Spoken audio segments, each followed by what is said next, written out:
As soon as the wheels of the Southwest plane touched the ground at Sacramento International Airport, Wes Hardaway pulled out his cell phone. "Hi, honey," he said cheerfully when his wife Marlene answered. "I'm back from San Diego. The plane just landed, so while I'm packing up my things in my car, I'll be home in about an hour." "Yeah, I love you too. Bye." Heading down I-80 toward Fair Oaks, the accountant thought again about how much he disliked business travel. Wes didn't get to do it often, but when he did, it was usually for 2 or 3 nights, and he hated being away from home for that long. Unfortunately, his boss, Edith Norton, hated traveling even more than he did, so he was the one who had to make the quarterly trip south to represent the Sacramento office. But at least for the next 3 months, he was done with traveling. And maybe now, he thought hopefully, Marlene would want to start a family. She wanted to wait until her freelance art business was up and running. From what he'd seen of her work, Wes thought she was pretty successful, so he hoped she'd be more open. Working outside the home would make motherhood much easier, at least that was his argument. Driving down the smooth streets of Fair Oaks past rows of neat ranches, he hummed a classic rock tune he'd heard on the airport sound system. But the tune quickly faded away when he pulled into his driveway and discovered that the garage door opener didn't work. Shaking his head in disgust, he parked in the driveway and walked to the front door. To his horror, the key wouldn't go into the lock. He checked to see if he had accidentally mixed up the keys, but no, it was indeed the house key. After trying a few more times, he gave up and rang the doorbell. Not a sound came from inside. He tried again with the same result. "Hi, honey, it's me," he shouted through the door. "Something's wrong with the lock. Can you let me in?" When there was no answer, he knocked sharply on the door with his knuckles, hoping to get Marlene's attention. This time he heard movement inside. Then his wife's voice came from behind the door. "The reason your key doesn't work is because I changed all the locks. The garage door code was changed too." He stared at the front door incomprehensibly. "I don't understand, Marlene. Let me in." "No, Wes, you can't come in. You don't live here anymore." "What do you mean I don't live here anymore? Of course I live here. This is my home. What's going on?" There was a long pause. Then he heard a faint, "It's about time." His wife's voice grew louder. "Talk to whoever's behind you." Turning around, Wes saw a faceless man in a baseball cap walking toward him. Before he could speak, the stranger demanded, "Are you Wesley Hardaway?" "Yes, but who—" Before he could finish, the stranger shoved an envelope into his hand. "Wesley Hardaway, you have been served." But what's this?" "This, sir, is a copy of your wife's petition for divorce." "Divorce?" "Quite right, Mr. Hardaway. Furthermore, your wife has asked that a copy of this temporary restraining order be served upon you. It requires you to stay at least 200 yards away from Mrs. Hardaway at all times." "What? That's insane! Why would I—" Wes cut the words short, turned, and started pounding on the front door. "Marlene, let me in. We need to talk about this." "What seems to be the problem, sir?" came a deep voice from behind him, and Wes turned around to see a Sacramento cop standing on the sidewalk, one hand resting on the holster of his automatic. Before Wes could mutter an explanation, the stranger in the cap spoke up for him. "Mr. Hardaway has just been notified that a temporary restraining order has been placed on him, officer. He must move at least 200 yards from his wife's house." With these words, the process server approached the officer and handed him a copy of the temporary restraining order. The policeman in the black uniform looked over the form cursorily, then turned to Wes. "Sir, you're going to have to leave this place immediately. If you do not, I will be forced to arrest you for violating a court order." He looked at the stunned expression on Wes's face. "Sir, do you understand what I said?" He had always been taught to respect authority, so Wes blinked a few times, then nodded uncertainly. "Yes, officer. I think I understand." With those words, he began to make his way down the walkway to where his car was parked. His gait was like that of a man stunned by a blow to the head, barely conscious of his surroundings and barely aware of what was going on. Under the supervision of several neighbors, he drove the car out of the driveway and then slowly drove back the way he had come. "What do I do now?" he asked, still in a daze. "Safe now, Mrs. Hardaway," the policeman shouted through the door. "He's gone." "Thank you, officer," came the reply. "I'll just stay in the house for a while." The policeman nodded at the door, turned and left, just as the process server did. Marlene Hardaway stood at the front door and took a deep breath, but not of relief, but of elation. "I did it," she thought jubilantly. He never realized what had struck him. At the same moment, she began to have fun with the man, Wes. The next morning, Wes woke up early, confused, unable to remember where he was. He had only slept for a few hours, and it took him a while to realize that he was lying on an unfamiliar bed in some nameless motel.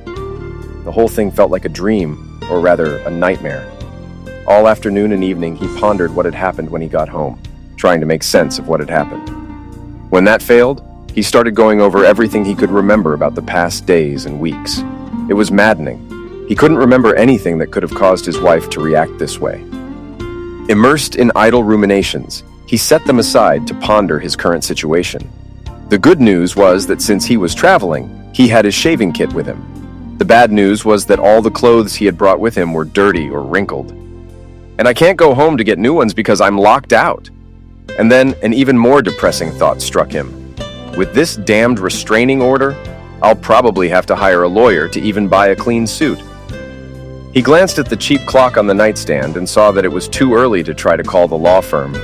His empty stomach reminded him that he hadn't had dinner the night before. Food would have to be his first priority, he decided. He found a fast food joint on the highway that was opening early and hungrily pounced on a junk food breakfast while writing down all the tasks he had to complete. The first of these was one he was particularly dreading, calling his boss to let her know he probably wouldn't be in today. Edith Norton was the kind of micromanager who believed her role was to oversee everything her employees did. Even after sending him to San Diego, she resented the fact that Wes was absent. He knew she wouldn't appreciate his absence the first day he was due back.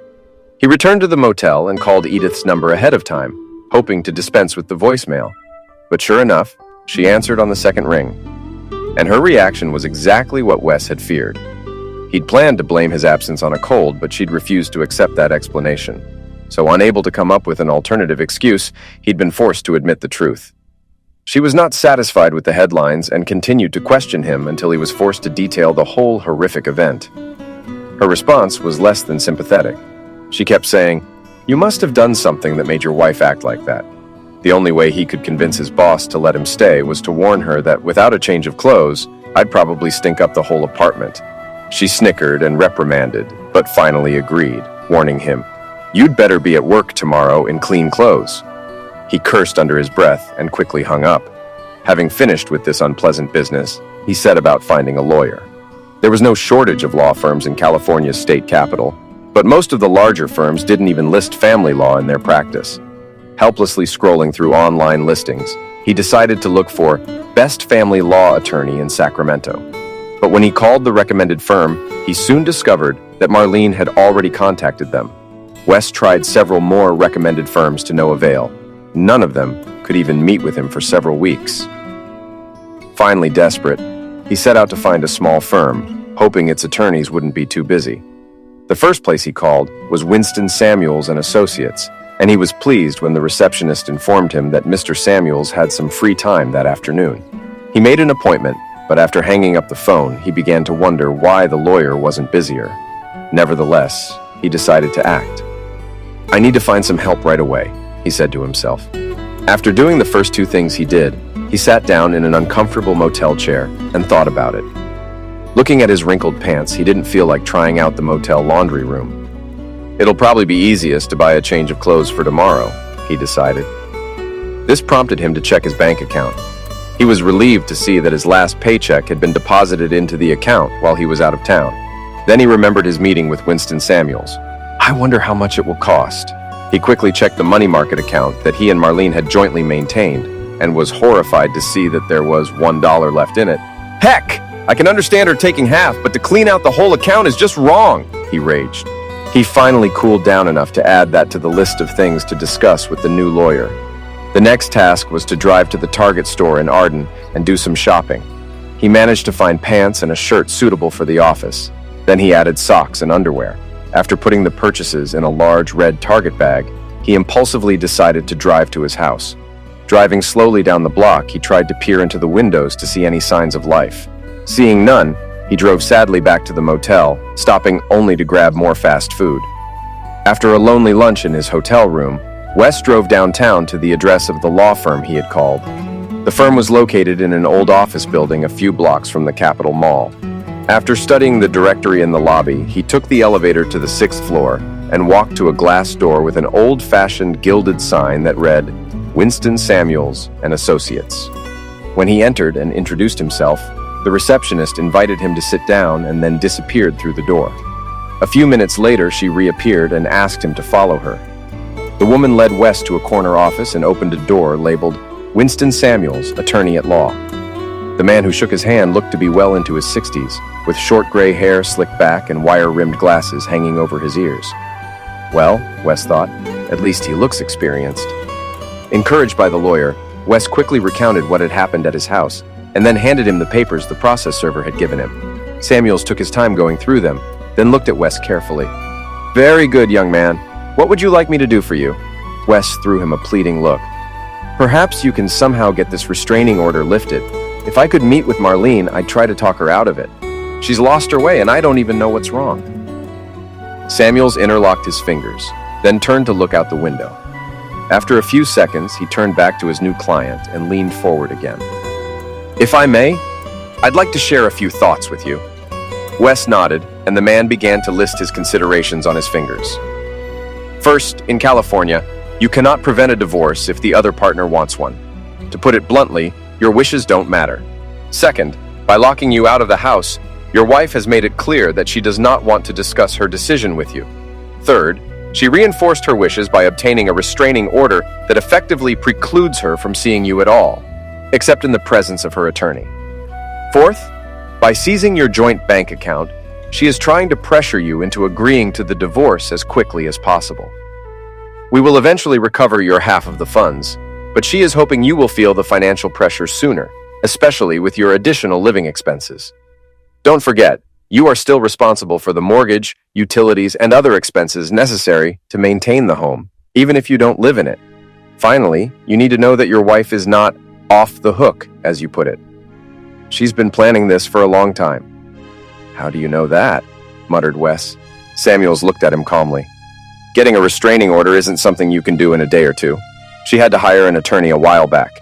It would take time for her attorney to prepare the motion and present it to the judge for review and approval. Likewise, it took time to hire a process server and change the locks on the house.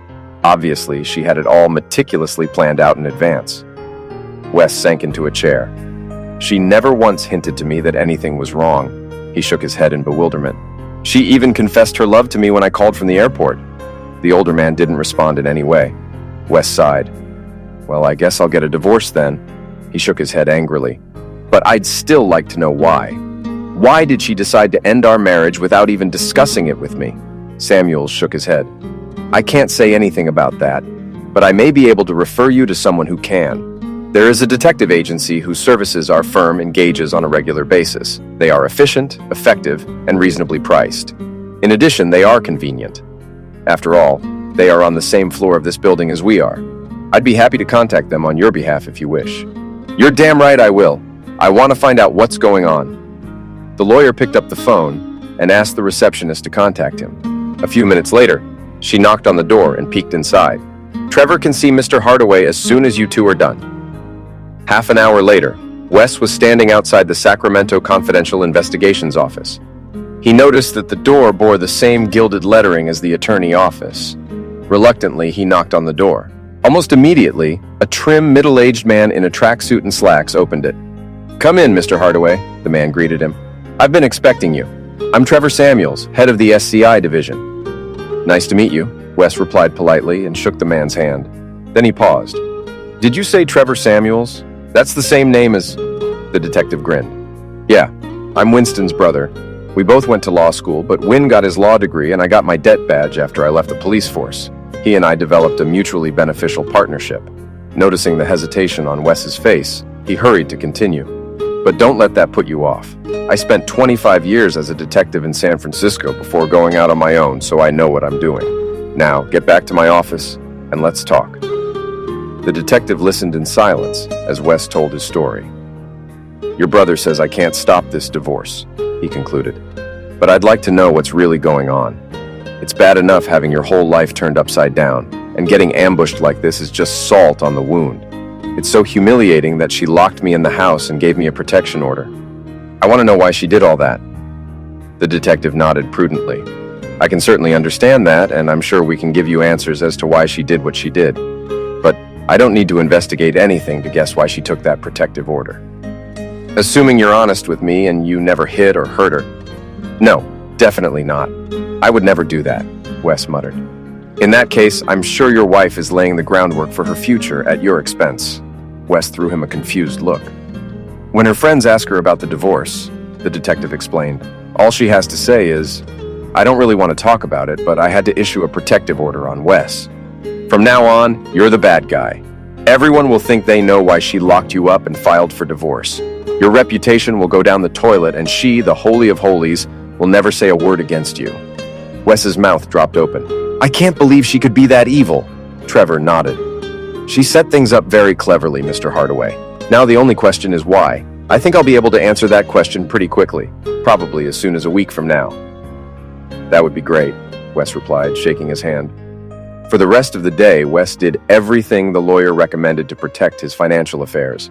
But the information he had learned earlier continued to gnaw at him. The next morning, Wes went to work at the usual time, but he was greeted in the lobby by Edith Norton. I see you've decided to grace us with your presence this morning, Mr. Hardaway. Between slacking off at the San Diego conference and wasting time on your sordid personal life, you have a lot of work piled up on your desk. I hope you'll be more diligent in reducing it. God, how I hate that woman, he thought, but only nodded and hurried to his cubicle.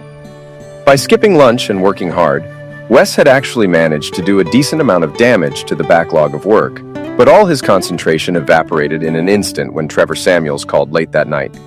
We've caught a lucky break, Wes. Our researcher managed to find some information that I think you'll find very interesting. Can you come back tomorrow and familiarize yourself with it? Can't you tell me now? I don't mean to be cryptic, Wes, but our policy is that we always present our findings in person. Okay, Wes reluctantly agreed. I'll try to carve out some more free time. If you don't hear from me, I'll come by first thing in the morning. Miss Norton proved to be as unfriendly as he feared.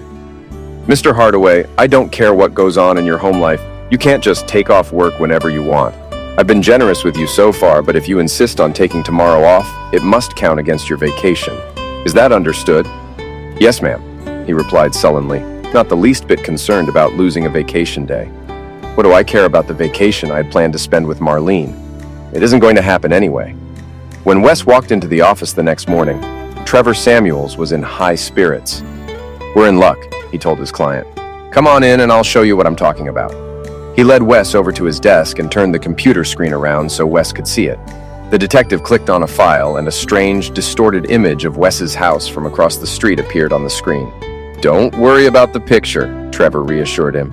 It's the fisheye lens that makes the image look weird, but you'll still be able to see all the details you need. A moment later, a silver BMW i8 appeared to the left of the screen. The car made a quick turn into Wes's driveway. The garage door opened and the car pulled inside. A moment later, the garage door closed, and 30 seconds later, the image went dark. Wes looked at the detective with a puzzled expression on his face. What was I looking at? Trevor clicked the mouse and the scene reappeared. Then he stopped it. Look at the date and time, he said, pointing at the screen. That was yesterday, 2:25 p.m., Wes said, still unsure. That's not your wife's car, is it? Asked Trevor. No, she drives a Honda. And then it hit him. Oh, looks like she had a guest. Exactly. Who has a remote with a new code for your garage? He clicked the mouse again, and Wes saw the garage door open and then a silver car pull out and drive away. The time was 1:32 p.m. that afternoon. Acid began to build up in Wes's stomach.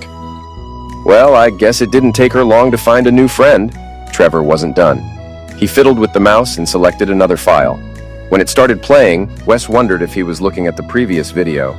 The same sports car appeared in the same direction and pulled into Hardaway's garage again. When Wes looked at Winston, the detective pointed to the time date stamp. Wes took 2 breaths. That was 3 weeks ago, he exclaimed. Trevor nodded solemnly. I'm afraid it was. How often? Asked Wes, almost fearfully. We have documents from the last 6 months, Wes. We haven't had time to go through them all, but it looks like your wife had lunch with the same visitor 2 or 3 times a week during that period. Now the acid in my stomach churned. How could I have been so blind? He turned to look at the detective. Where did you get all this from? He demanded. Trevor leaned back in his chair. There's a neighborhood watch organization in your neighborhood. Some neighbors, like the couple across the street from you, have these fancy doorbells with motion-activated cameras. Everything they see goes into a cloud database. Mostly it's harmless stuff. Deliveries, people walking by and the like. But every once in a while, one of them catches a porch pirate or a cheating housewife. Wes gritted his teeth. Too bad we never got to see the bastard. Trevor didn't say anything back. Instead, he clicked the mouse again, bringing up another file. This time, as the sports car pulled into Wes's driveway, the door opened with a delay. Trevor clicked the mouse and the image froze. Then he clicked another key and the image on the screen zoomed in. The detective pointed a finger. "There's the license plate. I don't recognize it." "I have a contact at the DMV," Trevor said, and pressed the button again. A California driver's license appeared on the screen with a picture of a handsome man staring blankly into the camera. "Does the name John Mackenzie mean anything to you?" he asked. "Son of a," muttered Wes. "Marlene works hard for his ad agency. I bet that's how they met her." He jumped to his feet. "I'm going to go and argue with him right now." Wait, Trevor shouted, reaching out and grabbing Wes's wrist with a surprisingly strong grip. "This is exactly why I insist on presenting the information in person. Sit down and let's talk this over before you do something stupid." Wes glared angrily at the man, then took a deep breath and reluctantly sat back down. "That's better," the detective said soothingly. "Now listen to me, Wes. For all I know, you're an ex-Marine who can kick Mackenzie's ass hard. Or maybe he's a seasoned killer and put you in the hospital. But either way, you'll prove that your wife was right to ask for a restraining order. Your reputation is already shaky. Don't ruin it permanently." Wes stared at him intently, then slowly bowed his head in submission. "I'm not a fighter. If I went to Mackenzie's office, I'd probably come out of it worse." He rolled his eyes. "Besides, Marlene would probably love the idea of two men fighting over her." He looked at Samuels again. "But I have to do something. If I don't, I'm letting Marlene win. Besides, you say my reputation is already in jeopardy. I can't let the two of them get away with this. Look, Wes, I understand your feelings, but there are other ways to get what you want without putting you in jail." "Yeah, like what?" "I discussed your case with Dash Daniels, my IT expert. She knows all about social media and new media. She has some ideas. I think you should listen to her and see what you think." Wes looked at him skeptically. "I don't know. Come on, she's right down the hall. Just give her a chance to tell you what's on her mind. That way, if you don't like it, you won't lose anything." Trevor led a reluctant Wes down the hallway to a door draped with a square of wood that read, "Anti-Social Network." "Ignore it," the detective said hastily. "It's just her weird sense of humor." He cast a glance at his client. "I know she's a bit unusual, but don't let that put you off." With those words, he knocked on the door and stepped inside, with Wes following at his heels. Wes's first impression was that he had entered a college dormitory. In the center of the room was a battered wooden desk with several flat-screen monitors, one of which was the largest Wes had ever seen. Against one wall stood a mattress piled with books and magazines. The dark gray walls were hung with posters of famous personalities, most of whom Wes didn't recognize. But the most unusual thing about the room was its occupant, a tall, slender girl of indeterminate age, dressed in tight black high-waisted jeans and a black sleeveless t-shirt that left her midsection exposed. Exotic tattoos adorned the sleeve on her left arm. She wore dark gothic makeup that contrasted with her hair, which was dyed pure white and styled with gel to make it stand up in a loose curl, except for her right ear where it was cut short. To Wes, she looked like a Japanese anime character. While he tried diligently not to look at her, she held out her hand for a handshake. "I'm Dash Daniels," she said in a soft voice that didn't seem to match her appearance. "You must be the chitty." Wes instinctively returned the handshake when her words reached him. "What?" he asked. "If your soon-to-be ex-wife is cheating, then you're cheating," she explained casually. "Now, Dash," Trevor interjected, "behave yourself." He headed for the door, but before he left, he looked at Wes with almost pleading eyes. "Just hear her out, okay?" Then he was gone. Wes turned around apprehensively, but Dash invited him over to the futon. "Okay, have a seat and tell me all about it." She then sat down on the other end of the futon, crossing her legs, and Wes noticed that she was barefoot. As soon as he sat down, she began to tell him, "I don't normally do this kind of work, but I'm partial to crooks, so I'm willing to help you. I already know the basic facts from my father, but wait a minute, Trevor is your father?" "Yes," she grinned. "Riley, and Winston is my uncle. I guess you didn't know it was a family business. Anyway, I hear your ex has put you between a hammer and an anvil. If we're going to shift this onto her, I need to know all the details about what she did, what you did, and how you feel about it. Heart and soul, you know what I mean? Not really, Wes admitted. And you'll have to forgive me, but I don't know what you do and how a computer jock can help me. No offense, she grinned. No offense taken. As you've heard, I do a lot of research online for my dad and uncle. But what I really enjoy is social media reputation management and influencing attitudes. It's what you need if you want to counter what your ex is trying to do. But, he objected uncertainly. Look, she said patiently, do you use the internet a lot? Do you have a Facebook page, a Twitter account, post videos on TikTok, watch channels on YouTube, sell things on eBay, follow your friends on Instagram, any of that? No, not really. I mean, not once. Despite the dark lipstick, she was smiling charmingly, he decided. Okay, then let's go over social media for dummies, shall we? The fact is that a huge and rapidly growing segment of the population is online almost all the time. That's where they get their news.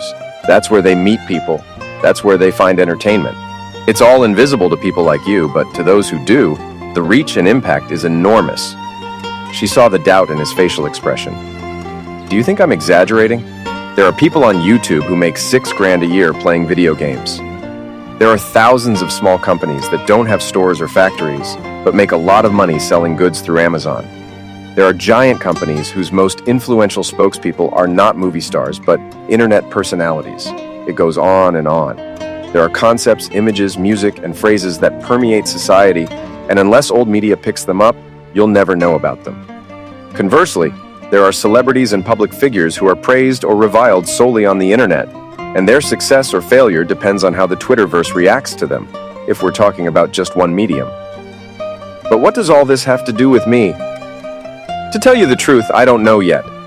But my job is to find a way to get the attention of this invisible audience and sway them to your side. If I succeed, your ex will be helpless. Can you really do that? We'll see. But if you're willing to try, now I need you to tell me your story again. But this time focusing on how you felt, what you were thinking, how you reacted.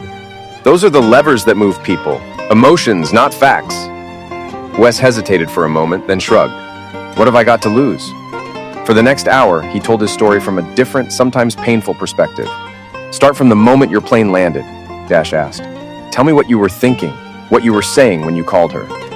As he recalled the events, he relived the full range of emotions he had felt and continued to feel. It was excruciating, but at the same time, he found the strength to spill it all out. Throughout his story, the young woman took copious notes and asked clarifying questions. When he got to the present, she went back and reviewed what he had written. Then she looked at him, and all humor disappeared from her expression. I think I know how we should play this out, but first I have to ask you something, Wes. How strong are you? He shook his head in confusion. You mean, how much weight can I lift? No, she replied, still not smiling. I mean, how strong is your ego? How well you can take criticism? How important other people's opinions of you are, in that sense, the strength of personality? Well, I guess I'm a stronger person as anyone else. She looked at him grimly. Well, I guess you'll find that out. I don't understand. She leaned back on the back of the futon. Every good story has what they call an arc. She drew a half circle in the air with her finger to illustrate. The main character starts here, then something unforeseen happens, and the character arc starts to fall until it reaches a peak, a low point. Only then does the situation start to improve. The audience wants to cheer for the protagonist's success, but the only way to get their support is to show the character suffering. We need to visualize your storyline, Wes. I still don't really know what you're talking about, but if it requires a little suffering, I'm already there. A sad smile creased the corner of her mouth for a moment. We'll see. Then she sat up, adopting the business-like look that only a goth nerd could. Okay, here's what's going to happen next. You need to be ready to go on a tour with me at short notice. I'll call you when the time comes. Can you do that? Well, if it's during business hours, I'll get hell from my boss, but I'm already on her bad guy list, so I guess a little more won't matter. Great! She exclaimed and jumped to her feet. I'm gonna love this, she grinned, shaking his hand. I hate cheaters. Wes walked out of the building trying to remember everything that had happened since he'd walked in. What did I deserve all this? He groaned. And what have I gotten myself into now? A day later, Wes was eating lunch at his desk when the phone rang. It was Dash. Can you pick me up? She asked. We have a chance now, and I don't know when the next one will come along. My boss is going to hate me, he told her grimly. But that's nothing new. I can swing by your office in 20 minutes.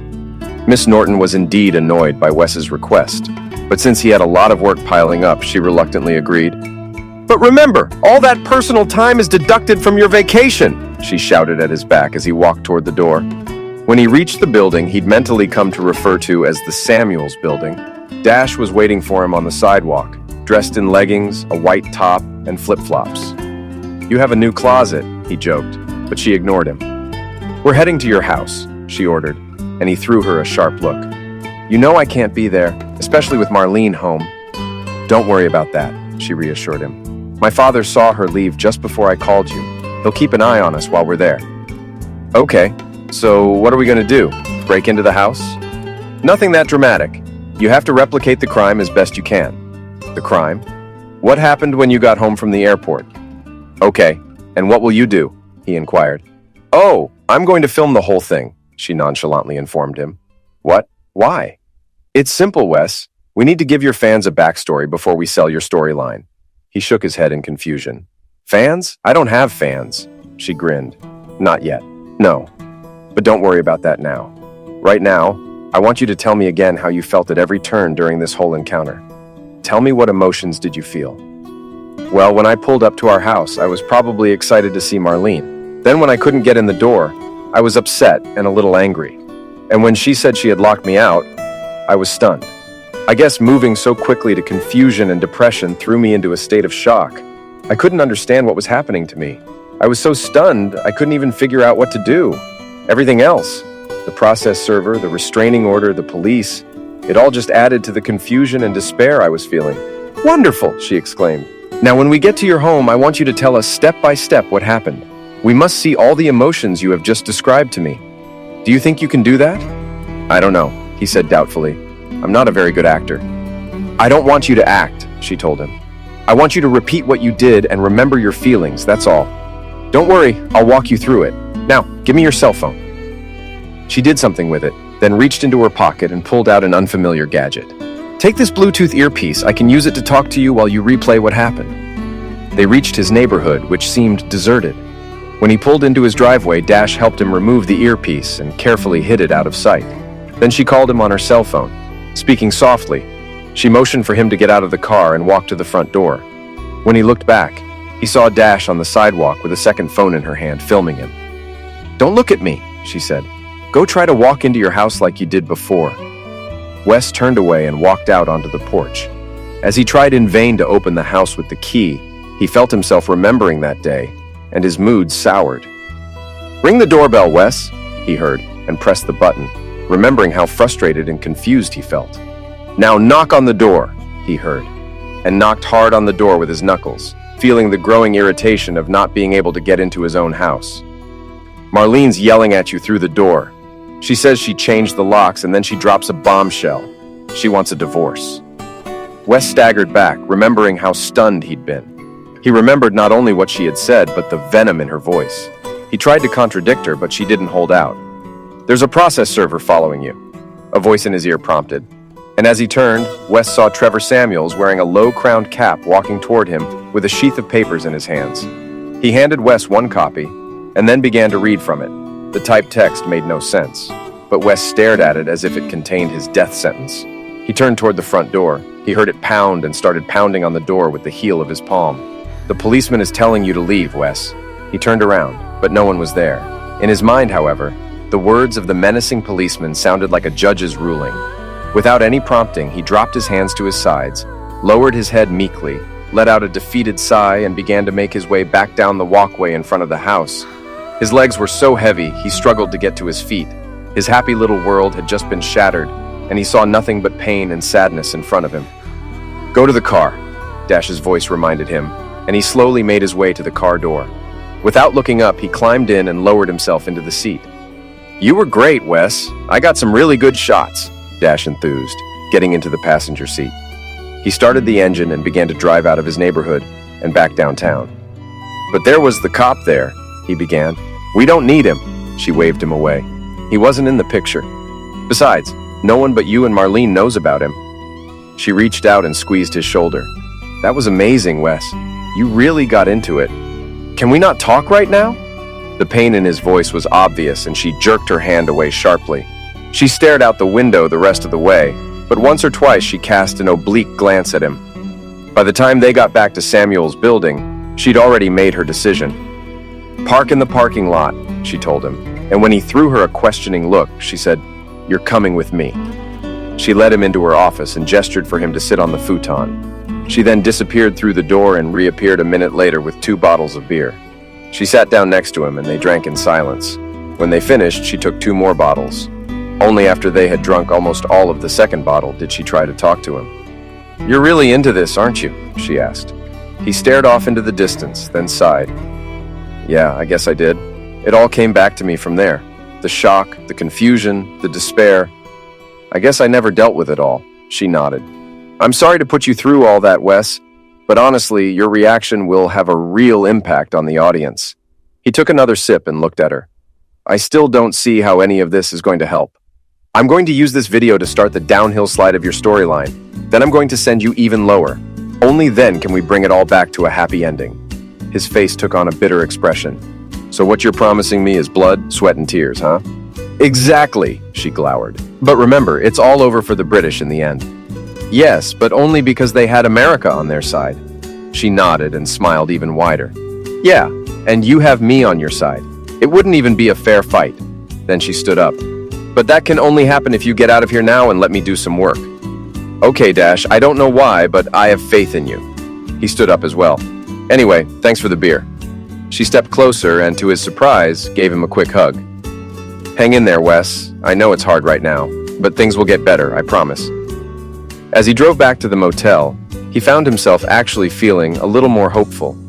His good mood didn't last until the next morning. Edith Norton was nowhere to be seen, and the daily grind was quickly wearing him out. The only bright spot was a call from Dash in the middle of the afternoon. "Can you come over after work? I've got something you'll want to see." The remaining 2 hours of work went by pretty quickly.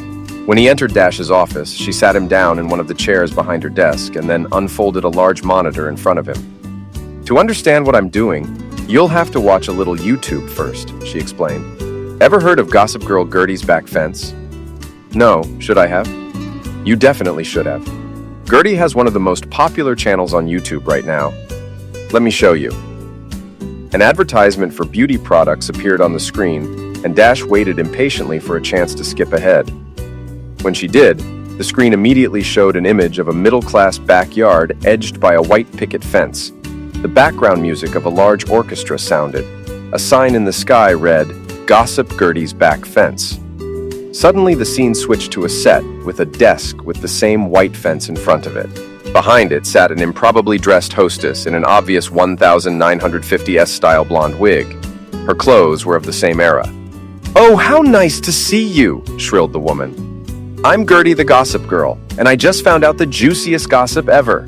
Now I'm going to tell you all about it."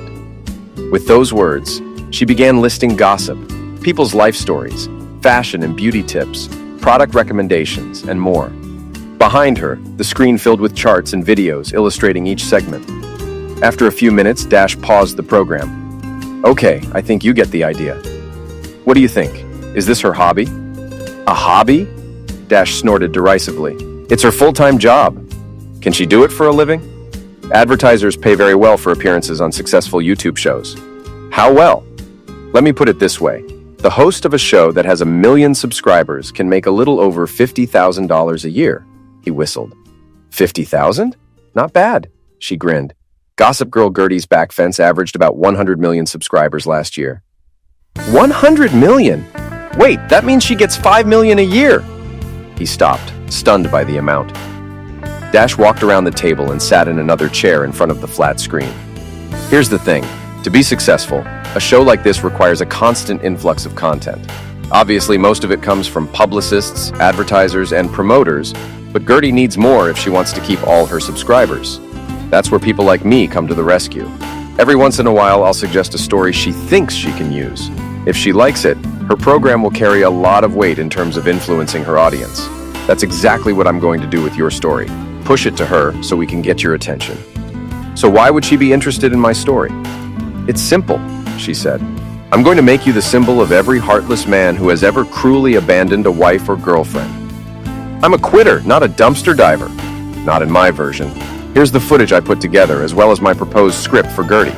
Take a look. With those words, she clicked on the file and a black and white video of Neighborhood Watch appeared on the screen, just as Dash's father had shown Wes. Only this time, it was Wes's car pulling up in his driveway. Dash started reading. How many of you girls have been dumped by a boyfriend or kicked out of your marriage by an insensitive husband? How many of you have wished the shoe was on the other foot? On the screen, Wes saw him pounding on the door to no avail. In Sacramento, California, the wife in the house was clearly fed up with her hubby, so she changed all the locks and kicked him out of the house.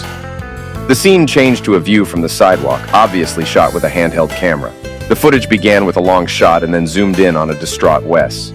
Look at the look on his face. He can't believe his wife is capable of this. Now watch this guy deflate when the bailiff hands him the divorce papers, Dash read. On the screen, Wes's face lowered in obvious horror. And now for the grand finale, Dash read. The humiliated hubby must take the long, shameful walk to his car and out of her life. It's so nice to see a guy have to suffer for once. The screen was almost painful to watch as Wes hurried down the driveway. Dash looked up from the script to gauge Wes's reaction. She'd assumed he wouldn't be happy, but the look on his face stunned her. That was the most humiliating thing I've ever seen, he exclaimed. Do we really have to do it like that? She patted his arm. I'm sorry, Wes, but it's the only way. He shook his head doubtfully. Okay, since you say so, at least you didn't give any names. I hope no one recognizes me. The young woman turned away and said nothing. The next day at work, Wes's phone beeped late at night with a message from Dash. It read, "You are live on Gertie. Fasten your seatbelt. The flight is about to get choppy." For the last hour of the day, Wes had kept one eye on his work and the other on the rest of the office staff, but he hadn't noticed any indication that anything was wrong. Edith Norton did, however, cast a glance at him as he left at 5:30 p.m., but that wasn't unusual. Relieved, he decided to stop by Dash's office to see how things were going. He caught her in her seat, she always seemed to be there, and inquired about the latest news. Gertie really liked the job, Dash informed him cheerfully. She used it just like you saw yesterday, only she did the voicing instead of me. More importantly, she told me she's already gotten a great response. She winked at him. I think a lot of women really enjoy seeing an insensitive man suffer. But I'm not like that, he protested. Yes, but they don't know that. Anyway, it hasn't been that long and you've already started spreading all over the internet. Someone on TikTok took a screenshot of your face and sent it to their network, and now it's spreading like crazy. I'm also getting posts about it on my Facebook accounts, which means it's really starting to gain momentum. She saw the look of concern on his face. But don't worry, on the internet you're called HH, humiliated husband. Just the kind of nickname I was counting on. He muttered sarcastically. Okay, so what's next? We're going to sit around for another day to let this develop, and then we're going to move on to phase 2. What's phase 2? Oh, she said nonchalantly. That's where we're going to turn you into a real bastard. He shuddered. Does it have to be? Absolutely, Wes. You can't get up unless you fall down first. I don't think Newton said that. Yes, but Sir Isaac didn't know about the internet. He spent the rest of the evening in a somber mood, and it took him a while to fall asleep in the cramped motel room. As a result, he overslept and had to rush to work in time for the start of the workday. As he entered the lobby, he noticed the receptionist staring at him intently. As he headed down the hallway to his cubicle, he noticed her quickly pick up the phone to make a call. What was that? He asked, settling down at his desk. The strangeness was only getting worse with each passing day. It seemed to him that an unusual number of employees passed by his cubicle, and every now and then he heard snide comments and muffled laughter. Finally, just before lunch, a supervisor burst into the office. I don't know what you're letting yourself in for, Wes Hardaway, but this is starting to detract from the work. Edith, all I'm doing is working on the Wilson case. I'm talking about all this nonsense you've been up to on the internet. It's not very professional to put your personal problems out there for everyone to see. Ma'am, I'm not quite sure what you're talking about, but I will have that file ready for your review no later than 2 p.m. Very well, but email it to me rather than bringing it to me. Judging by the way you lug around town, it will take me an hour to get it. With that last barb, she turned and walked away, leaving Wes anxious.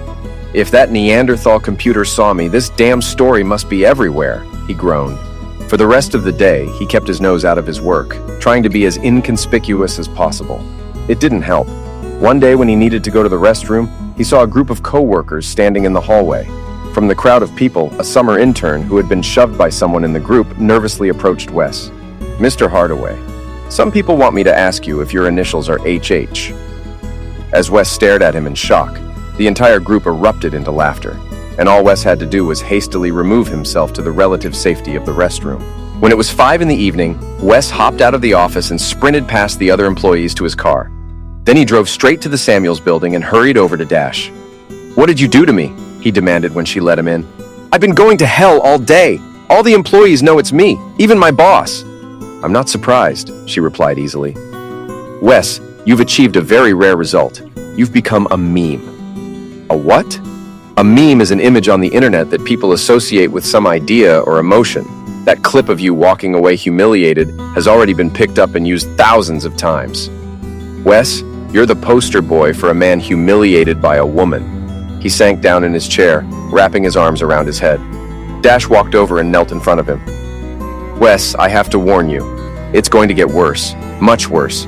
Tomorrow, Gertie will find out that you've been served with a protection order. You know what people will think then." When he groaned loudly, she took his face in her hands and looked into his eyes.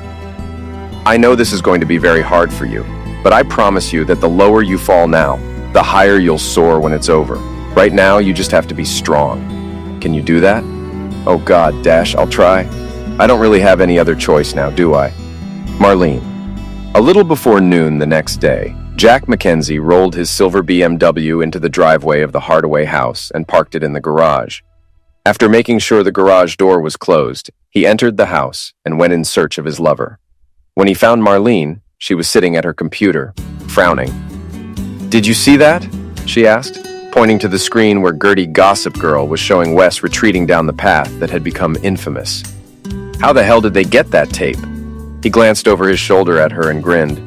"Probably one of your roommates was walking around and filmed it on her cell phone."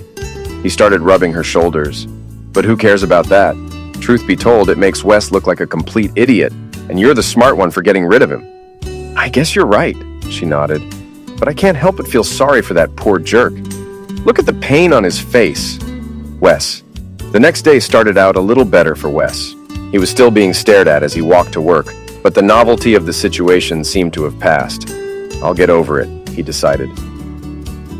But his comparative equanimity was broken mid-morning when he received another text from Dash. "The second part of Gertie is up. You are the main subject. Stay cool." With fear, he logged onto YouTube and found the Gossip Gertie channel. Eagerly awaiting the commercial and intro to the show, he watched in mesmerized horror as the influential YouTube user began to ruin his life. As footage of him pounding on the front door played in the background, Gertie said triumphantly, "You've all seen my article about the humiliated hubby before, but now his story has taken a different, darker turn." The scene switched to a process server handing Wes papers. Turns out Wes got more than just divorce papers. The real bombshell is what else hubby got. A restraining order. An official paper appeared on the screen, filling the entire screen. The only legible words at the top read, "Restraining order." "And that's not all," Gertie continued. "This order requires our humiliated hubby to stay at least 200 yards away from his wife at all times. It doesn't take a fertile imagination to guess what must be going on to require such protection. No word yet on whether any charges have been filed, but we'll keep an eye on this one. All we can say to the wife at this point is, we hope you are safe. And to the humiliated hubby, all we can say is, goodbye, and we hope you get what you deserve, along with all the other wife beaters." Oh my God. Gertie could put a bounty on my head. I've got to get out of here. Normally, there was a perfectly discernible level of background noise in his office. People talking on their phones, office machines humming, people walking down the hallways. But the sound Wes heard outside his cubicle was more like a low, menacing growl. It stopped him. He looked up and saw several co-workers talking among themselves, shaking their heads and throwing accusatory glances in his direction. He continued to watch them every few minutes, hoping to see a gap through which he could slip out unnoticed. But there was none. On the contrary, the crowd seemed only to increase. He tried to immerse himself in his work, but people kept passing by the entrance to his cabin and muttering insults under their breath, which he was evidently bound to overhear. Suddenly, the noise died down and the crowd parted as Edith Norton entered his cubicle. Mr. Hardaway, I warned you the other day that unprofessional behavior has a negative impact on our office. Normally, your personal life is your business, but not when it extends to beating your wife. But I never even touched Marlene, he exclaimed. Then why did she see fit to seek legal recourse? The woman demanded. Why should you have to be 200 yards away from her all the time, or risk arrest? Well, I really don't know why. Enough, she shouted, startling him. This company has zero tolerance for spousal abuse, Mr. Hardaway. You would know that if you spent less time surfing the internet and more time reading the employee handbook. However, ignorance of company policy is no excuse. You are hereby terminated. You are no longer an employee of this firm, effective today. Wes's mouth dropped open, but she didn't let him finish. You will be paid for the work you have done, and you will receive a separate check for 2 weeks' salary as severance pay. Now, I need you to leave the premises immediately. Leave everything but your jacket and go. If you have personal belongings, they will be sent to you in due course. Ralph over here will escort you out. She nodded, and a stout security guard entered the booth. Miss Hardaway, we won't have any problems, will we? Wes was shocked. He shook his head, then let the guard take his hand and lead him away. Behind him, the murmur of voices grew louder and louder. When he got into his car, he sat behind the wheel in a daze. A sharp tap on the window caused him to look up and see Ralph gesturing to the parking lot exit. Wes started the engine and drove slowly. He had no idea where he was going, but after a while he found himself outside the Samuels building. The shock of being fired was replaced by anger, and he rushed to Dash's office. Bursting through the door without knocking, he strode to the astonished woman's desk and shouted, "I hope you're pleased. Your little storyline just got me fired." They fired you? Why? Oh yeah! Hatchet-Face Norton just fired my ass. They're going to send me severance pay in the mail. That's great, she exclaimed and jumped to her feet. Don't go anywhere, Wes. I'll be right back. With those words, she ran out of the office and ran down the hall. Puzzled by her reaction, Wes walked over to the futon and laid down on it. Now that the adrenaline was out of his system, he felt exhausted. He was already half asleep when Dash returned. She came over and sat down next to him. Oh, Wes, I'm so sorry you had to go through this. I knew Phase 2 would be provocative, but I didn't think your firm would act so hastily. She reached out to take his hands in hers. It was the worst, Wes. I promise, tomorrow we'll let things settle down and then we'll launch Phase 3. Oh God, now what? No. It's now that your arc will start to climb. You've reached the bottom. It's going to go up from here. Oh, and that reminds me. My Uncle Winston says whatever you do, don't cash checks from your firm, okay? You talked to your uncle about that? Yes, and he was adamant. Don't sign anything from your firm without his approval. Wes looked at her blankly. Easy for him to say, but I'm going to run out of money very quickly. Paying for a room in this shabby motel, eating out every meal, buying new clothes, it's all overhead. She frowned. Right, I hadn't thought of that. Then her face brightened. Hey, I know. You could move here. You want me to live in your office? Sure, that's where I live. There's an office door that I converted into a bedroom, and we turned the toilet into a 3-piece bathroom. But I can't do that. I mean, where would I... He hesitated. Oh, don't worry about that. You can sleep on the futon until we get your situation sorted out. Seeing his indecision, she squeezed his hands. Look, it's stupid to spend money on a motel, and now that you've been laid off, you'll probably be spending most of your time here anyway, so it'll be a lot more convenient. When he didn't answer, she continued, Tell you what, let's go out and have dinner and talk about it. She invited him to a small bistro, and over wine and dinner, he told her all that had happened in his office. She listened to him sympathetically without saying a word. When they were done, she insisted on paying the check. Back in the car, she turned and looked at him brightly. You know what? We're not too far from your motel, are we? Why don't we stop by there? You get your stuff and check out, and I'll drive you back to the office. He still had his doubts, but he was too tired to argue with her, so he let her drive him to the motel. He didn't have much stuff, and it didn't take him long to pay the motel bill and get back downtown. When he got his things into her office, she helped him turn the futon into a bed. When she returned, he was surprised to see her wearing a long t-shirt with video game characters on it. Everything you need? She asked. He nodded, and she turned to leave. Dash, he stopped her. Thanks for doing this. I'm glad I'm here and not in this damn motel. She smiled. Me too, Wes. After she turned out the overhead lights, He lay in the semi-darkness coming from the computer screensavers and the little LED lights on the processors. He closed his eyes and a wave of depression came over him. What had happened to my life? I lost my marriage, I lost my house, I lost my job. My friends have abandoned me. And now I'm trying to sleep in someone else's office on someone else's bed. What the hell did I do wrong? He kept trying to answer that question until he finally fell asleep. He woke up the next morning when Dash came through the office door with coffee and sweet rolls. He was still in a melancholy mood, but she soon distracted him by having him search various social media sites for any mention of him and his situation. The search didn't take long. Typing "humiliated hubby" into a search engine, Wes was amazed at the number of tweets, TikToks, Instagrams, Facebook links, and other references. Someone had even created a Wikipedia entry, and he didn't know whether to laugh or cry. When he noticed how much stuff he'd found, Dash smiled embarrassedly. I have to be honest with you, Wes. I spent most of yesterday posting images, comments, reviews, and links so that other people would be sure to see your story. When he frowned, she hurried to continue. But it didn't take long on my part. The Interverse picked it up and started spreading your story on its own. I even found comments about you on websites in other countries and in other languages. Great, he muttered sarcastically. So now I'm infamous all over the world. Even more disturbing to Wes was the bitterness and even hatred with which anonymous authors were speaking out against him. Dozens of commenters urged him to do the world a favor and kill himself, or said something to that effect. I'm going to have to hire a bodyguard before this is over, he groaned, shaking his head. Dash didn't let him wallow in self-pity.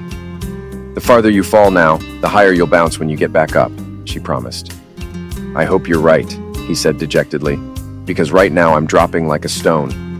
Marlene sitting at her computer in her home in Fair Oaks. Marlene was reading several comments in response to the latest revelations from gossip columnist Gertie, with a puzzled expression on her face.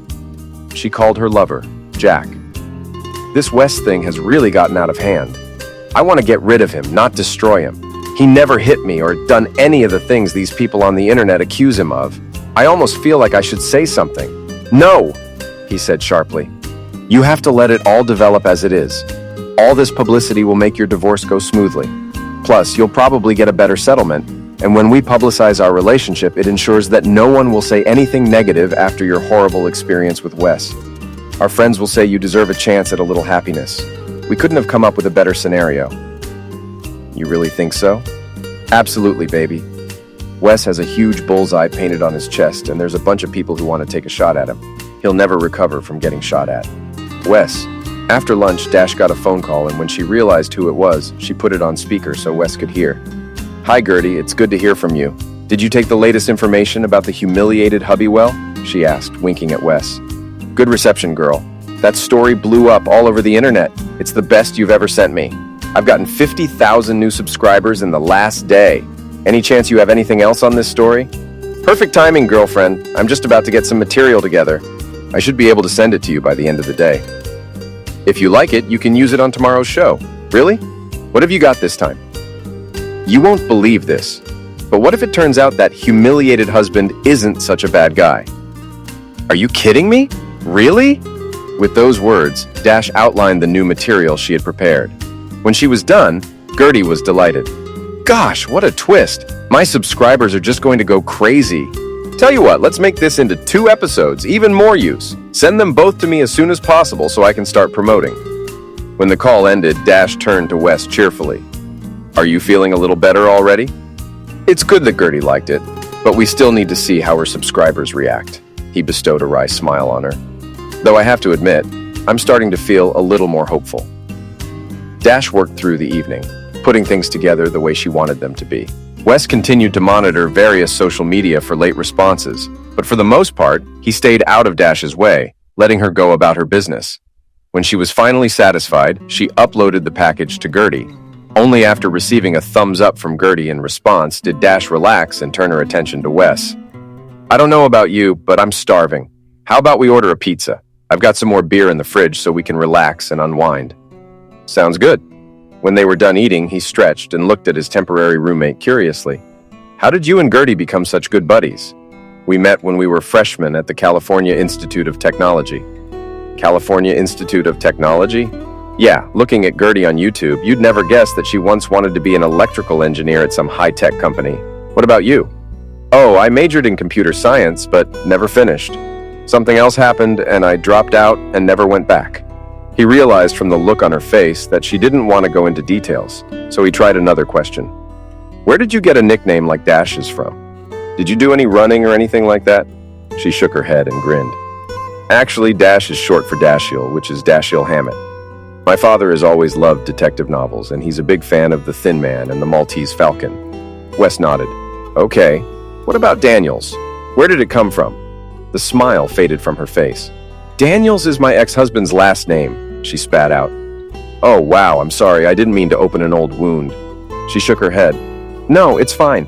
She looked away. When I got to college, I was your typical rebellious, emotionally immature girl, ready to break out of scrappy Sacramento.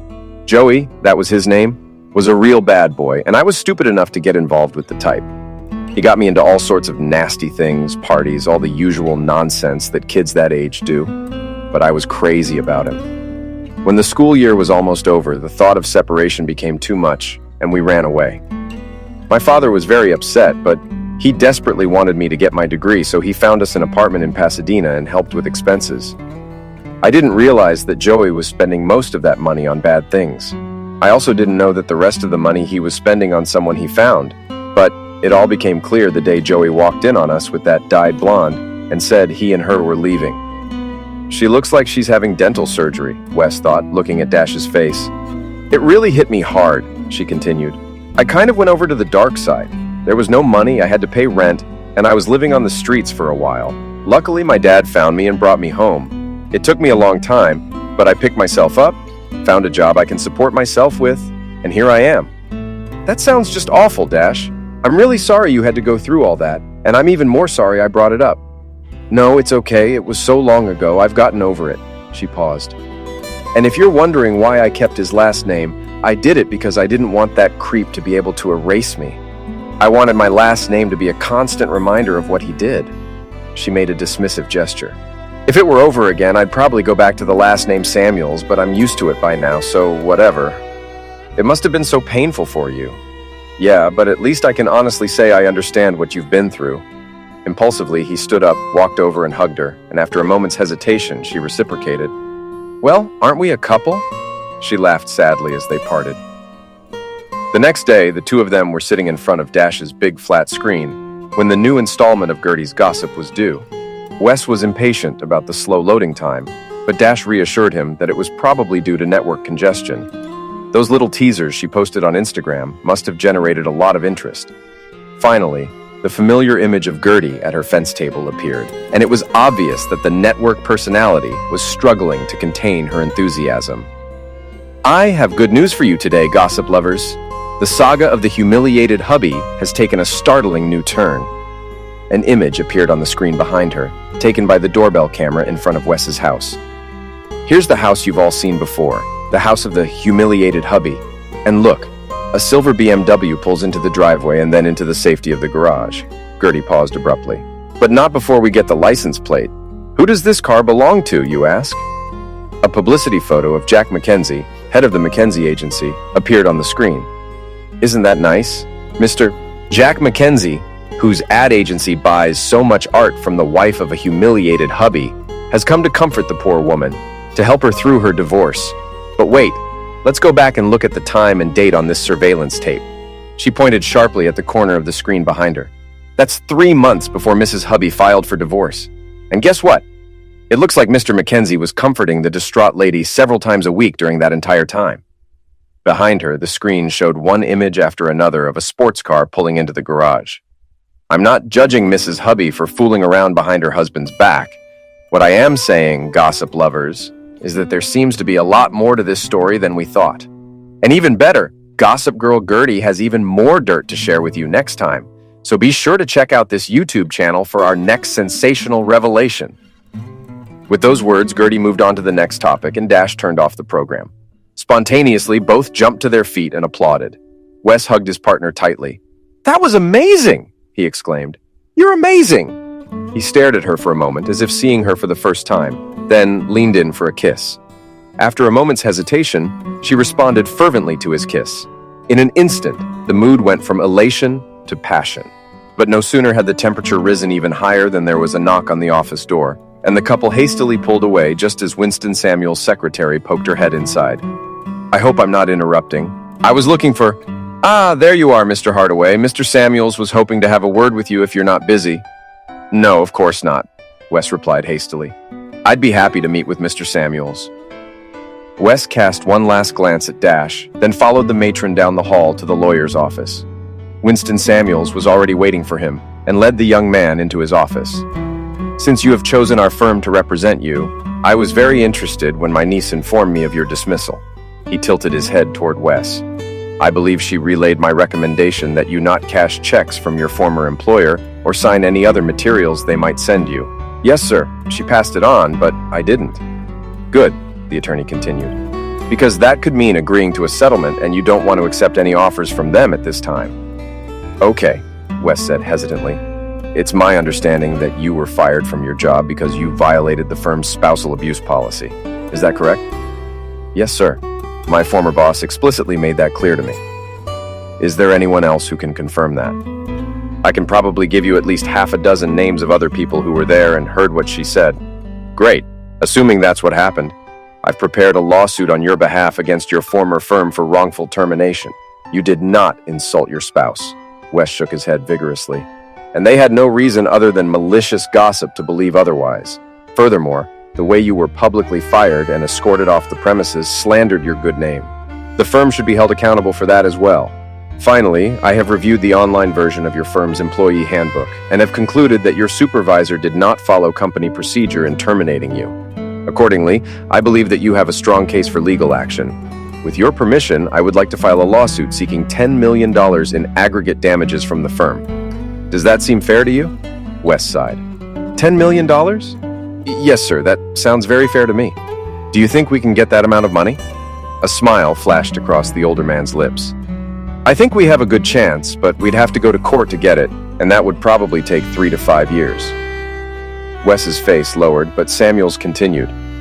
"The firm won't want the litigation to generate unfavorable publicity. And from what my secretary tells me, your shares in the court of public opinion are rising, which they'll know about too. I think they could be quickly persuaded to enter into an out-of-court settlement for about half that amount, plus my legal fees, of course." $5 million will suit me just fine," Wes said quickly. The smile grew wider. "I was hoping you'd think so. Accordingly, if you will sign this document, I will begin the process." Wes signed the document and got up to leave, then turned around. "Mr. Samuels, will this affect my divorce proceedings? Frankly, I don't want Marlene to benefit from it." "I don't think you need to worry," the lawyer said. "All of these events occurred well after the divorce petition was filed. Moreover, it was your wife's actions that at least indirectly led to your unfair dismissal. Under those circumstances, she should not be entitled to benefits." Wes rejoiced at this news and hurried back down the hall to Dash's office. When he entered, he found her leaning over her keyboard, and when he tried to tell her about it, she interrupted him. "Can it wait, Wes? I've got a deadline for another client, and I've got tons of work to do." Without waiting for his response, she turned back to the monitor. He stood for a few moments, disappointed that he couldn't share his good news. But what plagued him the most was the feeling that Dash was avoiding him. Finally, he cleared his throat. "I think I'll go for a walk," he told her.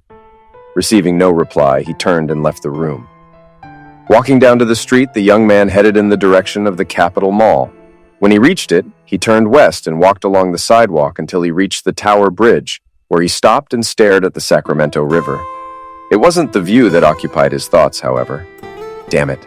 I shouldn't have gone at her like that. No wonder she wants nothing to do with me now. Nevertheless, it seemed to me that she responded to me. I don't know, maybe it was just pity. Maybe she was just trying to be nice to her poor, horny husband. He was idly watching the workers hoisting cargo aboard the Delta King dinghy. Why did I even kiss her? She's so unlike any girl I've ever been interested in before, and yet there's something about her. But it doesn't matter. She clearly doesn't like me.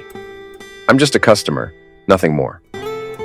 When he returned to the Samuels building, she was still immersed in her work, and the distance between them didn't shrink for the rest of the evening.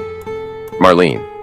While Wes walked the Capitol Mall, Marlene angrily called Jack Mackenzie at his office. When he finally answered her call, she lashed out at him. "What's this nonsense about bribing Judge Chalmers to give me a protective order? I thought you said the judge was your friend. Don't be naive, Marlene. In politics, friend is just another word for sponsor. When I went to ask him for a restraining order, he made it clear to me what a great act of friendship it would take from him to do what I wanted. But that doesn't matter now, he muttered. What are you talking about? After word got out about us, the directors of the agency called a meeting today and kicked me out. How can they do that? It's your agency. Yes, but the agency's bylaws say they can, and they did. And to add icing on the cake, the California Department of Revenue is sending an auditor to the office to look into our accounting. I'm totally screwed. Oh, Jack, I'm so sorry, baby. Yeah, but you're sorry and a losing lottery ticket are worth the same to me right now. So how about you forget my phone number while I try to find a way out of this nightmare? With those words, he hung up the phone. Oh, what am I going to do now? She moaned to herself. Wes. The next day, the relationship between Dash and Wes seemed to be back to normal. In fact, Wes noticed that Dash was becoming more and more animated as the time to watch the latest installment of Gertie's Gossip Girl approached. When the loading usually occurred, she beckoned Wes over to the large flat-screen monitor to watch with her. After the customary introduction, Gertie appeared on the screen, her excitement clearly evident. I know that many of you have been gripped by the twists and turns of the humiliated husband saga. On the last show, I revealed that his not-so-faithful wife, Marlene, her picture appeared on the screen behind Gertie, was having an ongoing affair with advertising executive Jack McKenzie. Could this be the real reason she kicked her helpless hubby out of the house? After all, Marlene had gotten a protective order against her husband. Could it be that it was the cruelty of her humiliated hubby that led her into the arms of another man? Gertie wanted to find out too, so she checked the police records for humiliated hubby. No convictions, no complaints, no calls to the police? How odd. Could it be that Mrs. Hubby just wanted to humiliate her husband further, make him a pariah in society? But if so, why did the Honorable Judge Harold Chalmers issue a restraining order against Hubby? What could have persuaded his honor to take such serious action? Could it be the fact that Judge Chalmers will soon be running for re-election? Behind her, a political ad appeared on the screen with the caption, "Re-elect Judge Chalmers in November." And it could also be, Gertie continued, that 3 weeks before the humiliated hubby was served with the restraining order, the judge received a nice campaign contribution from a prominent local advertising agency. Behind Gertie, the official list of campaign donors appeared on the screen. The entry, McKenzie Advertising Agency, $10,000, was circled in red. Gertie tilted her head and winked at the camera. I'm not suggesting that the judge acted because Jack McKenzie, Mrs. Hubby's secret lover, paid him. You can draw your own conclusions about that. What I'm saying is that I think we all owe poor humiliated hubby a fat apology. Wow, just wow, enthused Wes as Dash turned off the video. That should give Marlene and her boyfriend something to worry about. He reached out to hug Dash but held back. Still, his appreciation was evident. Dash, you're a genius. That looked convincing to me. Thanks, she said. But again, the big question is how the Interverse will react. She smiled at him. Why don't you go get lunch for us? We'll have plenty of information by the time you get back. When Wes appeared with a bag from the deli, Dash beckoned him over. Come look at this, she encouraged, pointing to her monitor. When he peered over her shoulder, he saw that she was scrolling through an endless list of comments, many of which contained emoticons and GIFs. What are those? He asked. That, she replied smugly, is the #humiliated hubby Twitter feed. Gertie's latest episode sparked a flurry of comments on Twitter, and that's just one segment of the reaction. Gertie's show is getting its own reactions on YouTube, and then more on Instagram and elsewhere. Looks like a lot of people have already watched that last segment, can you believe it? And now they're taking different sides. She paused to stare at the screen. As far as I can tell, Hubby's team is ahead of Mrs. Hubby's team by about 70% to 30%. Wes paused for a moment, trying to comprehend what was being said. Suddenly, he glanced at the screen. Wait a minute, are you saying that 30% of the audience is on Marlene's side? She waved her hand dismissively. Don't worry about it. You'll always have the crazies. As the saying goes, haters going to hate. What matters is that you've gone from zero to hero to the vast majority of Twitter users. He looked at her and shook his head appreciatively. Just like you said, that's what happened. I never would have believed it, but I think this storyline of yours is really working. He looked at her admiringly. You know, you're just amazing. Without thinking, he took a step toward the girl, but she pulled away. Listen, Wes, what happened between us the other day? He chattered happily, but his smile disappeared at her question. I remember, but it was my fault. She shook her head to interrupt him. It wasn't you, Wes. It was me. She stared down at the table. Remember when I told you about my marriage and how hard it was for me? He nodded. It really hurt me. She looked up at him almost helplessly. I haven't had a relationship with anyone since my ex left me. In fact, I haven't even been on a date since then. His discomfort was obvious. I'm sorry, Dash. I didn't mean to put pressure on you. No, you didn't. I just reacted instinctively, on autopilot. She half smiled. You know, when I first met you, I thought you were just another clueless husband whose wife had left him. But as I got to know you better, I discovered there's more to you than that. And it's not just that we have bad luck with exes. You're wise and funny and romantic. Maybe most importantly, you're loyal to your wife and yourself. That's very important to me. She blushed and lowered her eyes. I guess what I'm saying is that if you wanted to kiss me again, I wouldn't run away this time. He looked at her triumphantly, then reached across the table to take her hand. Before he could say anything, a waiter approached them. Wes looked at him blankly. I think we're going to skip dessert. Dash blushed again. Marlene. While Wes and Marlene dined al fresco, Marlene angrily tried to contact Jack Mackenzie. When he finally answered her call, she lashed out at him. What is this nonsense about bribing Judge Chalmers to give me a protective order? I thought you said the judge was your friend. Don't be naive, Marlene. In politics, friend is just another word for sponsor. When I went to ask him for a restraining order, he made it clear to me what a great act of friendship it would take from him to do what I wanted. But that doesn't matter now, he muttered. What are you talking about? After word got out about us, the directors of the agency called a meeting today and kicked me out.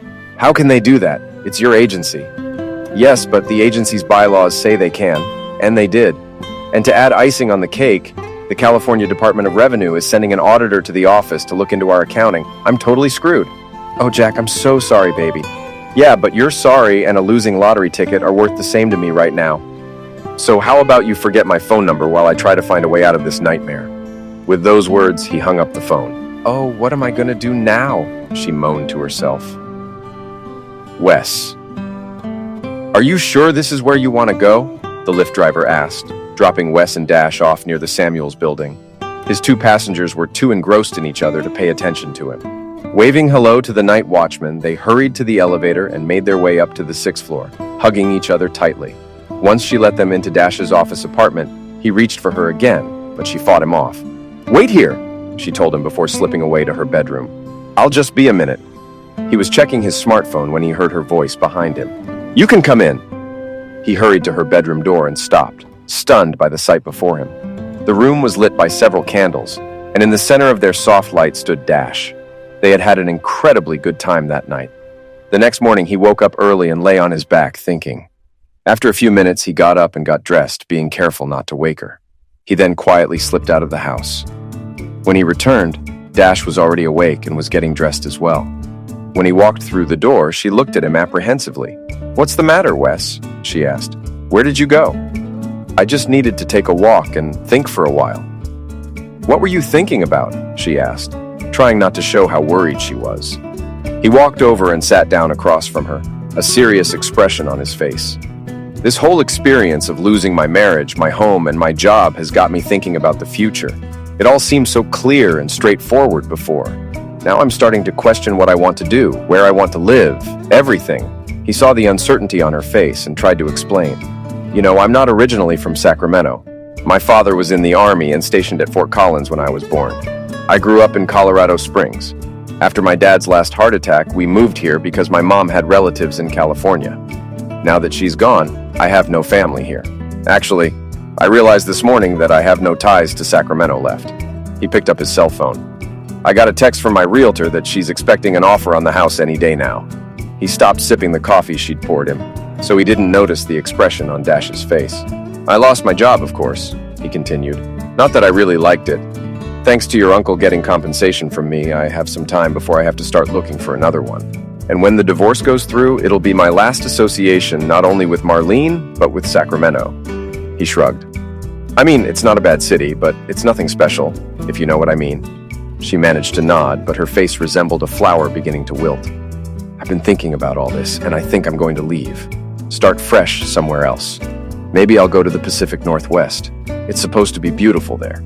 Anyway, he paused awkwardly. I'm sorry, Dash. I know I'm not very good at this. What I'm trying to say is there any chance you'd consider coming with me? She was prepared for the worst, so it took her a moment to come to her senses. You want me to come with you? For how long? He looked uncomfortable. Well, as long as you want, really. But how long do you want me to be with you? Yep, really. I don't want you to ever leave. She gasped, wrapped her arms around his neck, and didn't let go for a long time. Finally, he unclasped her hands and pulled away. I know it's a lot to ask, Dash, to leave your family, your job, and you really don't know me that well. It's just... Shut up, she interrupted. Wes Hardaway, your only problem is that you don't understand when someone says yes to you. With those words, she kissed him again, and he finally realized that she no longer needed to be persuaded. For the next few days, the lovers revolved around each other in a veritable bubble, almost oblivious to the presence of other people. However, the change in their relationship was immediately noticed by the other ladies on the floor and became a constant source of amusement. Even the two brothers realized what was going on and began rolling their eyes whenever any of them noticed the couple. But eventually, realities intervened, forcing both of them outside the bubble. Wes had to consult with Winston Samuels several times about the divorce. Marlene suddenly became reasonable, and the issues that had threatened to delay the divorce were quickly resolved. Wes was greatly relieved that their separation could go through without a bitter fight. All that remained was to finalize the sale of their home. To avoid waiting, Wes arranged for Winston to handle the closing on his behalf. Winston also prepared the paperwork for Wes to sign in connection with the settlement with his accounting firm. Wes was thrilled with the outcome, but still decided not to say anything to Dash, at least not yet. In turn, Dash had work to do for several clients, the most important of which was her father. Cautiously, she went to his office to inform him of her plans to leave with West. Dash, are you sure you want to do this? He asked. I can't help but remember what happened when you ran off with Joey. I just don't want you to get hurt again, that's all. She tensed, expecting a confrontation. It's not the same at all, Dad. I'm much older now and much more careful about my emotions. Besides, Wes is the exact opposite of Joey. No crazy impulsiveness, no wandering eye, no drinking problem. When we went out to dinner a few nights ago, the only drinks we had were a couple glasses of wine with the meal. I know, her father said, surprising her. I've studied it. When she made a grimace, he asked, What? Did you think I was going to let that guy get that close to you and not check him out? I almost lost you once. I'm not going to risk it again. She started to object, but he interrupted. Wait, you haven't heard what I found yet? He smiled encouragingly at her. Anyway, everything I've been able to find out about him matches what you just said. He's tough, reliable, intelligent, and hardworking. Despite what that harpy where he worked said, the other people in his firm like and respect him. And that's not all, Dash. He was a faithful, devoted husband. The only thing I can reproach him for is being overly naive about Marlene. But if a man can be wrong, let it be on the side of faith in his partner. Leave cynicism and suspicion for the likes of me. In any case, I think you've chosen a good candidate. I'd hate for you not to be here, but if you want to go with him, I'll bless you. Oh, Papa! She exclaimed and threw herself around her father's neck. He hugged her tightly, realizing full well that it had been a long time since she had called him Daddy. When he released her and she returned to her chair, he gestured toward where the law offices were. I'm glad you two won't have any financial problems, unlike Joey. However, I'd hate to see you close your business. You're really good at it. I know I rely on you. Probably even more than you realize, she laughed. Just because I'm going with Wes doesn't mean I'm going to stop working. Basically, I can continue my business from anywhere as long as I have a laptop and a high-speed internet connection. She grinned. You're not getting rid of me that easily. I'm very glad to hear that, Dash. Then the smile left his face. Now I've learned something else I want to share with you, and Wes needs to hear it too. Maybe he can join us. Puzzled, she went in search of Wes. When the two of them returned, Trevor came over and sat on the edge of his desk. I've learned some interesting news that may affect you both. Word is that Jack Mackenzie, your ex-wife's lover, has been ousted from his agency and is under investigation for possible tax fraud. Wes shrugged. Well, I'm certainly not going to waste any tears on him. That's not all, Trevor continued. I've also learned that he and Marlene are no longer dating. Furthermore, from what I understand, they don't even talk to each other anymore. Wes and Dash exchanged glances. Okay, he said firmly. Dash looked at her father questioningly. This is all very interesting, Dad, but why make such a big fuss? The detective looked at the couple standing in front of him. It's not what happened that matters. It's what might happen next. Wes, your future ex's scheme failed. At this point, she has no prospects of getting a new lover or selling her work. I think she'll try to make up with you. What? Sighed Dash. Good luck with that. Wes waved her off. I wouldn't touch that woman with a 10-foot pole either. Trevor nodded. I understand, but don't underestimate her. If she wants to, she can put the brakes on your divorce quickly. She can have her attorney raise objections and delay the sale of the house. She can petition the court for family counseling, which could drag on for months. Dash told me about your plans to leave town. You have to realize that Marlene could put all of this off for an extended period of time. But why would she do that? Asked Wes sharply. For one thing, the longer you go without a divorce, the longer she'll have a place to live and a source of livelihood. On the other hand, the delay means she'll have more time to try to reconcile with you. The longer you are married, the more time she has to develop a new plan. On the other hand, if she becomes aware of your financial arrangement, she could extort money from you in exchange for authorizing a divorce. What an... exclaimed Wes. You don't know the half of it, Winston replied. Let me tell you what else I found out about her. When he finished telling what his investigation had uncovered, both were stunned. As they walked back to Dash's anti-social network office, Wes's face was white with anger. Dash was worried, for she had never seen him so testy. What are you going to do, Wes? She asked, almost fearfully. What I'd really like to do is strangle her, he replied firmly. Seeing Dash's reaction, he quickly pulled her to him.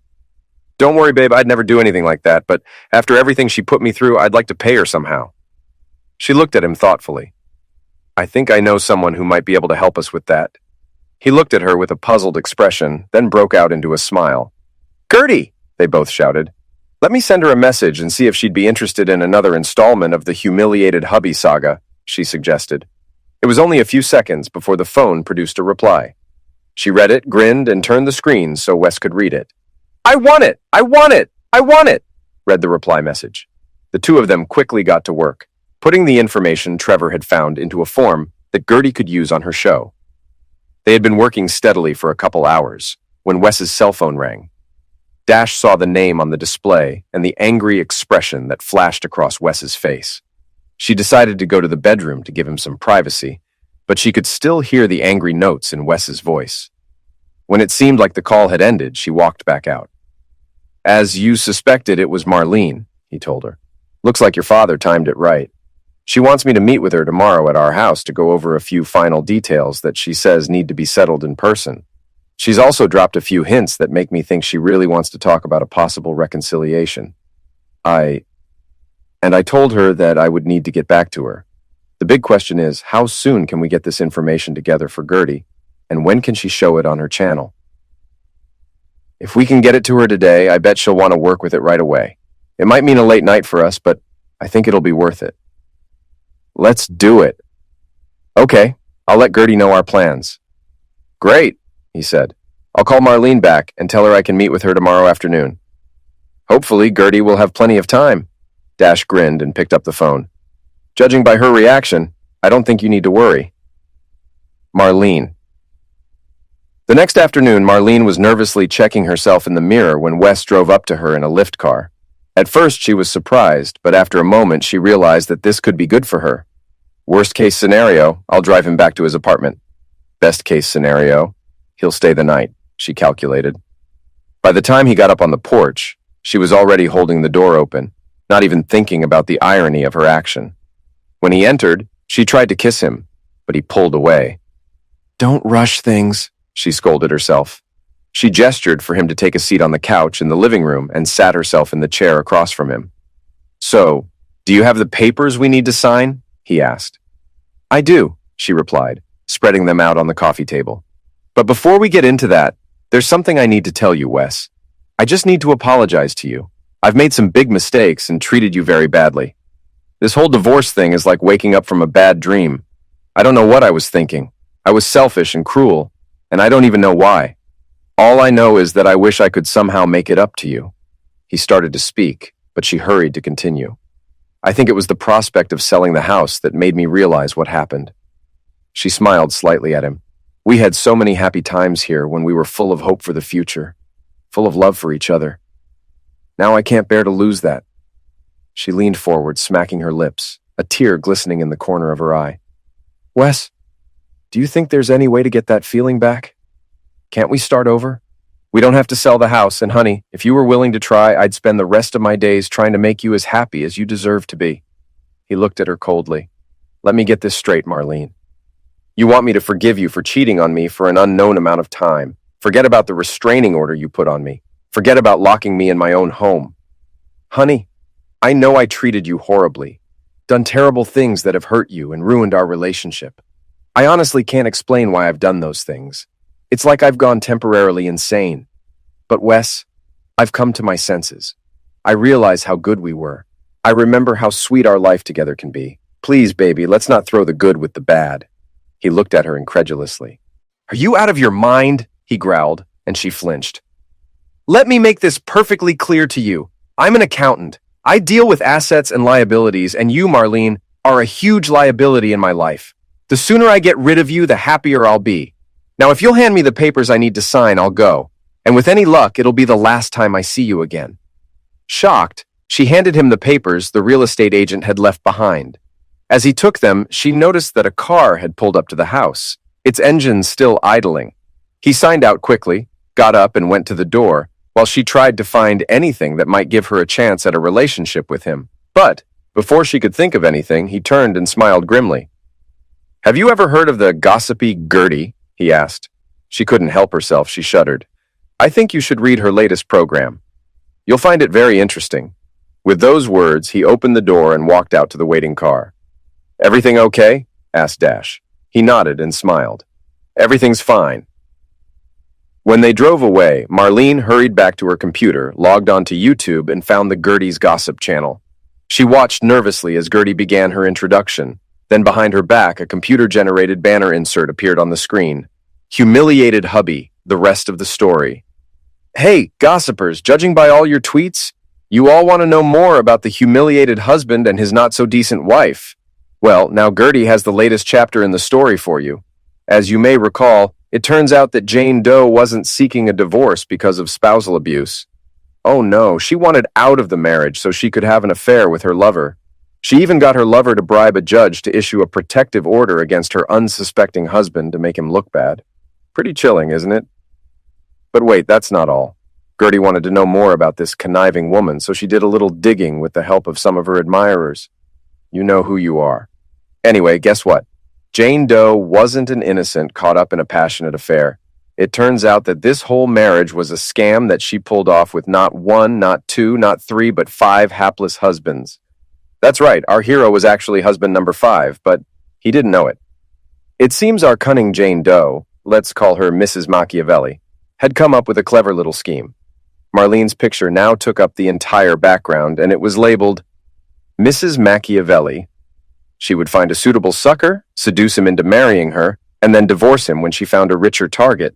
This little scheme, Mrs. Machiavelli pulled off over and over again, and each time she perfected her technique. Before our hero, she had used the blocking scheme on her husband. Then, to make her plan even more effective, she added a restraining order to her scam. And it would have all worked if some of Gertie's gossipy friends, you know who you are, hadn't gotten wind of it. This time it seems Mrs. Machiavelli's latest scheme has been thwarted. Her candidate for husband number 6 is currently unavailable while he's dealing with a tax audit. And what about husband number 5, our hero? One of Gertie's favorite gossip columnists informs her that he's headed off into the sunset with someone special, and from what I hear, he's no longer humiliated. Before we wrap up this saga, I want to share one last bit of savory news with you. It seems there are some angry ex-husbands in California who would like to have a chat with Mrs. Machiavelli. It turns out that the first few times she dissolved her marriage, she didn't bother to get a divorce. She just, allegedly cleaned out the poor man's savings and left town. In closing, let me offer a word of advice to Sacramento men. Beware of Mrs. Machiavelli. She's probably already on the lookout for the next sucker. I mean, husband. If you fall for her, don't say I didn't warn you. Now let me tell you about a certain Hollywood starlet who— No! Screamed Marlene. No, no, no! She slammed the computer shut. interrupting Gertie's annoying voice. But before she could think about what to do next, her cell phone rang. Realizing it was one of her friends calling, she answered it. "Hi, Marlene," came the voice on the line. "Or should I say, hi, Mrs. Machiavelli?" Throwing the phone across the room, Marlene screamed, "God, I've got to get out of this town." Wes. They had only traveled down the I-5 freeway a short distance when Wes glanced at Dash. "I was thinking, instead of taking the interstate, why don't we take the 101 and drive along the coast? How's that for an idea?" A leisurely drive along the coastal highway? Charming inns and coastal towns along the way? Sounds scenic and romantic. Let's do it. He reached out and squeezed her palm. "Sure, the drive to Seattle will take a lot longer, but we're in no hurry to get anywhere."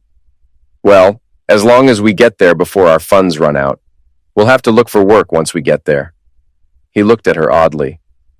"I don't think we need to worry about that, babe." And then it hit him.